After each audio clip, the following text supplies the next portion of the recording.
Well, I'm glad we both made it back to town before anything really serious happened, Kevin. So true, Alan. That's right. And here we are talking about this multifaceted, very large system. In fact, coast to coast here, it's snowing in the New England states all the way through the Great Lakes, all the way to Washington, Oregon, and California. Literally coast to coast here, and it is producing a lot of inclement weather for a lot of areas of the nation. We've got pieces of this Colorado low moving into the northern plains now, and blizzard conditions will be the result into the night. And we've got the Arctic air at the surface in place here, well below zero, between 5 and 10 below for most of the first warm viewing area. 7 below right now in Bismarck, Mandan, Dickinson, Hettinger, and Amina. 8 below in Williston, -4 in Fargo, sub-zero in South Dakota as well, with that wind increasing. Wind won't be as much of a factor over the western half of North Dakota, eastern Montana, as it will be for central and especially the eastern portion of the state. We've got winds sustained now in the Jamestown area, 23 miles an hour,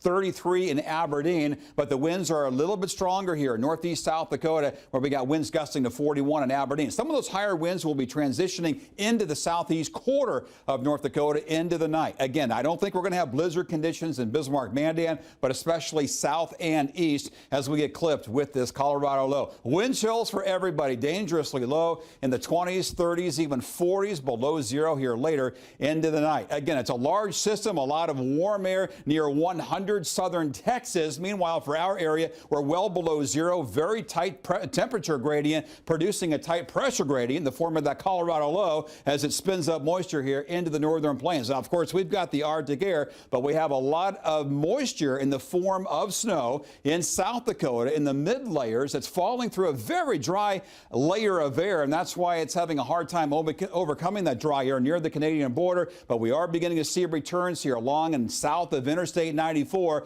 and even more coming in from South Dakota as the night wears on. Reduced visibilities now in Bismarck, Mandan. The snow is coming down 7 below zero, and again that northeast wind and gusting to 30 miles per hour. Lots of advisories for many areas of the northern plains here, and again of particular note here would be that blizzard warning south and east of Bismarck here, Kidder County and east through Stutsman County, Emmons County as well into northern South Dakota, where travel delays are likely because, as mentioned already, the interstate has been closed east of Bismarck, and 29 is closed south of Fargo for the time being. It's not going to reopen here for tonight, but I'm expecting even more closures as the night wears on. Wind chill warning northwest, north central North Dakota into many areas of eastern North Dakota through the night. Wind chills down to around 40 below zero, and still a wind chill advisory the southwest quarter of North Dakota. Wind chills averaging in the 30s below zero. Again, a lot going on in South Dakota. Some of that moisture moving into North Dakota with conditions getting a lot worse before they get better.